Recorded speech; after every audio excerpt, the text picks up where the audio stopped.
Yes, many entrepreneurs start a business to create something special. They have a gift or a skill they want to share with the world through their business, and in doing so, They want to create a sense of fulfillment, joy, and happiness, balance in their life. There's a sense of peace that comes from creating a successful business. And with that, we'd like to welcome our guest, Chris Rivera.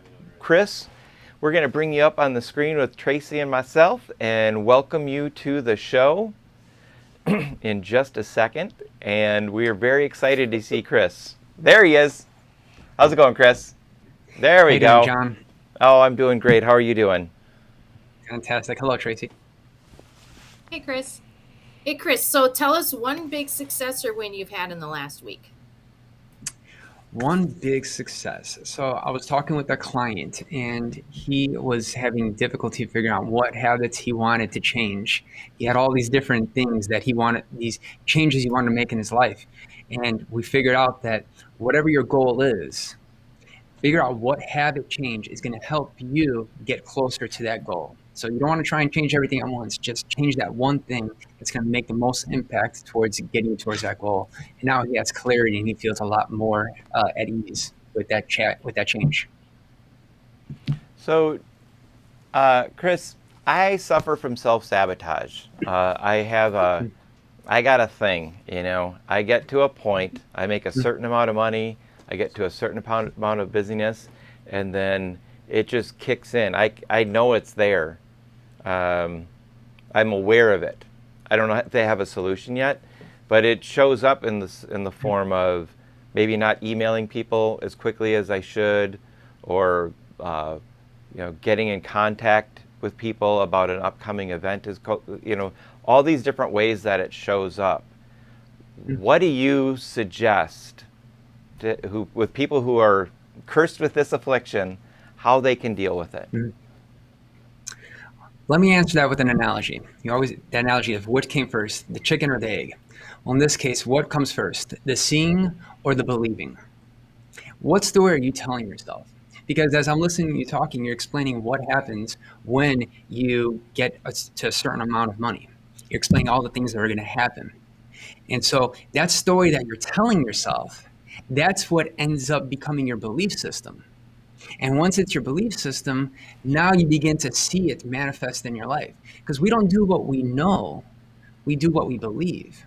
And so if you believe you're going to hit a certain level and then top out there, and then it's downhill from there, you're going to see that manifest in your life.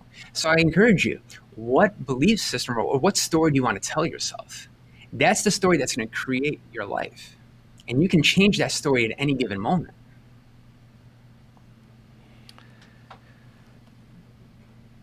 You talk about building your own empowering belief system. Can you explain a little bit more about that? So your belief system, what it really is your self-image. All right. So your self-image dictates the success, or sets the limits of your success. It sets the boundaries of your success is what it really does.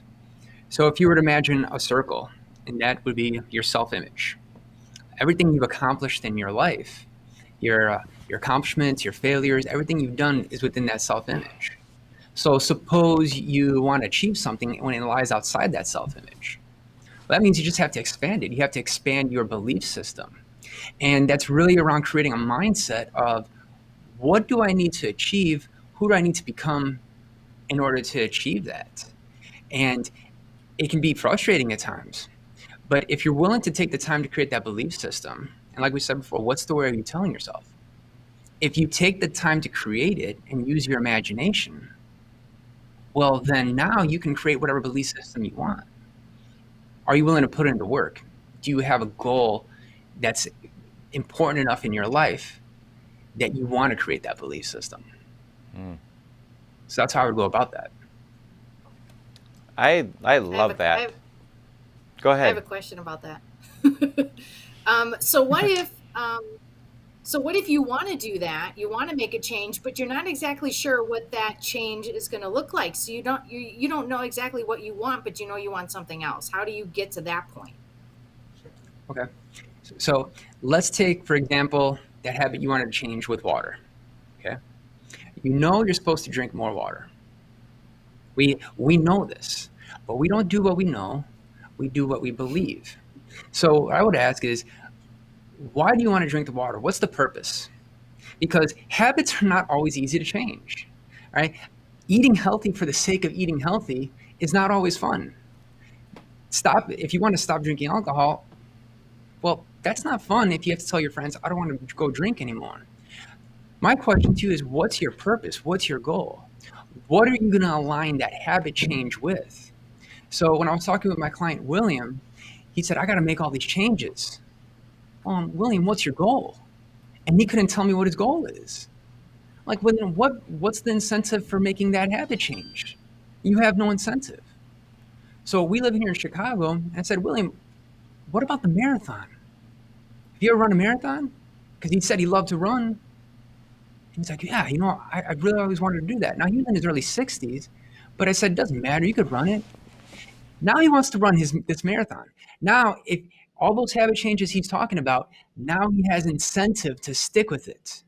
So, Tracy, whatever your goal is, tie it around health. And now you have incentive to get up and say, I'm going to drink this water and skip the coffee because it's in alignment with this vision I have for myself. Now you're going to stick with it.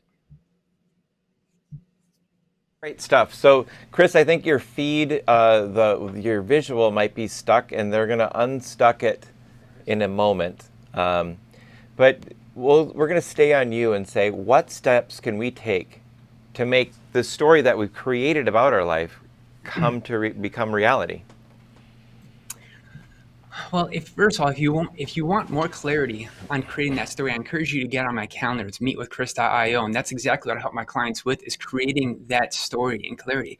But actionable steps are, think about what are the things that you've always wanted, and think about who or what is keeping me from doing that. Oftentimes, it's just ourselves.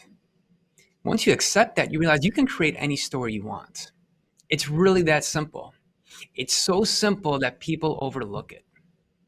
And start thinking about all the things that you're going to experience once you've achieved that goal. Here's how I like to put it. Most people think of their goal, and that's as far as they get. Let's say I want to take my yearly income and make it my monthly income. So I want to earn, instead of earning $50,000 a year, I want to earn $50,000 a month. But that's as deep as it gets. And most people are just walking generalities. They have these general goals, these general things they want to achieve. But if you get really clear and specific about what it is you want, you're no longer thinking of the goal, you're living from it. And that is a world of difference. To live from your goal achieved, that's when you start tapping into your imagination. And all those things, all those steps, that basically what we call the how, you're tapping into the how of how you're going to get there. But if you don't get clear and specific about it, you're always going to think of it as something outside of you. So start to internalize that. Does that make sense?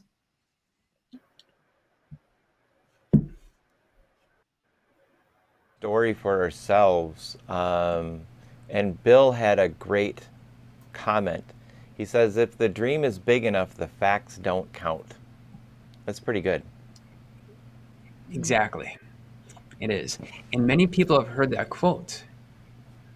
But many people never take the time to create that specific dream.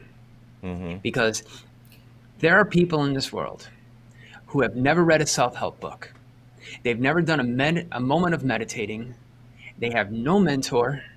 They don't know anything about personal development, yet they're going to succeed. Why? Because that dream and vision is big enough that they don't care. They are going to get it. On the flip side, you have people who have all the resources. They have the network, they have the education, the certifications, the education, but they're not going to do anything big in their life because they haven't gotten exactly clear on what it is that they want. So having that clear vision for what it is, that exactly what it is you want, that can make up for a lot of things in your life. I'm not saying reading self-help books and mentors and eating the proper foods, that doesn't help. That definitely helps as you achieve success and want to maintain it. But starting out, Nothing compensates, nothing replaces having that specific dream that you want. And there's an art to creating it. That's Mm, exactly what I help my clients with, creating that specific dream and that vision for what you want. absolutely. That is great. It kind of reminds me like when you were a kid and your parents ask you to go do something and you're sitting there off in your brain's off in la la land and you're daydreaming. I'm assuming that that visioning is kind of like what daydreaming is when you're just sitting there fantasizing or thinking about other things that you would rather be doing right now. Yeah, it's true. It We are conditioned to think of what it is that we want and then just jump right into action, jump into a flurry of action, but never stopping and thinking, how do I want to do this? I see how he's growing his business. I see the success that she has. And we think, oh, that's what I want, so I want to replicate it. I want to do it his way, or I need to do it the way she's doing it. Never taking into account that you have your own experiences, your own gifts, your own self-reflection, and you can create your own success. So you can take qualities from different people, but instead of jumping into action right away, just sit back and think, okay, what it is do I want? And what you realize, and a big part of this comes from meditation, is that you'll get inspired ideas. Mm. And these ideas came to you and nobody else. And if you can listen to those ideas and take action on them, well, you realize the how shows itself. You Mm. don't have to have all the steps right away. Mm-hmm. So, That is such an speaking of important morning point. routines, yeah, yeah, it is. And speaking of morning routines, I'm curious what your morning routine or your daily routine looks like so you can implement this success. So I'll explain to you my morning routine, but then there's something I want to add on to that. It's really important. But for me, I usually get up around 4 in the morning and I do a specific 45-minute meditation. After which, then I write out my I am affirmations. I write my goal, and then I do some studying. Studying the right material that gets me in the right state of mind. But what I tell people is, meditating may not be for you. Getting up at 4 in the morning may not be for you. And I never encourage anyone to do my morning routine because it works for me.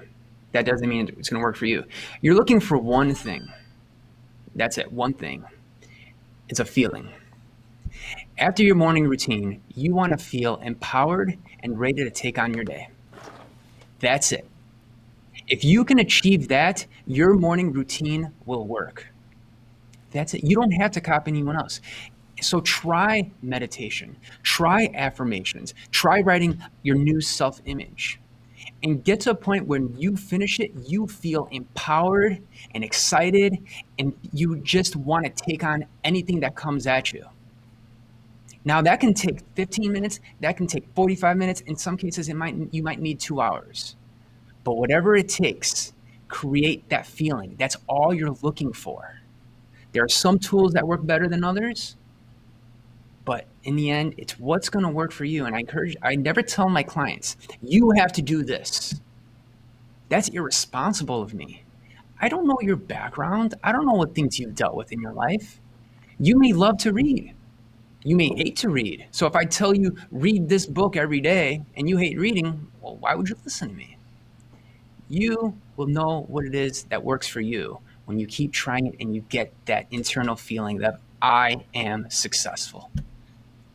That's such great advice, and I appreciate your approach in not telling people what to do. I think a lot of people in the space that we're in tell people, do this and you'll have success, not realizing that everybody is different and everybody learns different. And what we're providing, what you're providing with your daily routine, what Tracy's providing with wanting to drink more water, these are all ingredients. There's spices, and spice to your liking. We can give you a recipe for making a good day, and you got to kind of adjust things so that it fits your diet, fits your personality. And so I really That was appreciate awesome, you John. doing that. Yeah, I just pulled that out. Anywho. I love that recipe little analogy there. Yeah. When That in was good. doubt, think of this. What's going to help me get towards my goal? You can study all these different books. You can do all these different affirmations. If you want to keep it simple, what belief system, what particular habit or idea do I need to create in my life right now to hit this particular goal? Whether it's business, whether it's health, whether it's relationship. Focus on that. Give all your attention and energy to that. And now you hit your goal. And now you're moving on to the next one and the next one. But don't be a walking generality. It's Mm, okay to get specific on exactly what it is you want and just work hmm on that. And you will make more improvement. You will see your growth exponentially rise hmm when you just do something as simple as, how do I get in a great feeling to go after exactly what it is I want? And a great point is you can take 1 minute. I think the people who meditate in the mountains of the Himalayas and they spend their whole life meditating, they say that if you can get Mm, 1 minute of perfect silence and perfect, peace and calm, that is your lifetime achievement. That's what they're going for. So mhm. the bar is really low. Like if you can just sit calm for a couple of seconds, 10 seconds, a minute, whatever it is, and be somewhat clear, that's a good start. And then you can figure out the rest there after you drink your water. Perfect. I love that. That's awesome. Well, we can find out more about Chris at the Connectional /Chris Rivera. Is there anything you wanted to share with the audience that you are offering, or any programs or Yes. So, advice or anything you want to leave with our guest today? I encourage you to get really specific on what it is that you want. If you need clarity on that, please hop on my calendar. I would love to discuss that with you. I would offer you a free coaching session, and I guarantee you're going to come out with a little extra clarity and figure out what's that one step that I need to help me get there. You don't always have to know. You don't have to know all 100 steps to get to your goal. If you just know step one, you're golden. That's it. Because as soon as you hit step one, step two shows itself. So I would love to help you out with step one. Chris, that is so wonderful. I really appreciate your being on the show today. Do less Thank you. better, and we will see you next time. And I'm sure we're going to have you on the show again because this was just a wonderful Yeah. segment, and I really, really appreciate it. Thank you so much. I'm so grateful that you had me on. So, wishing both of you a wonderful day and continued success. Thank you. You too.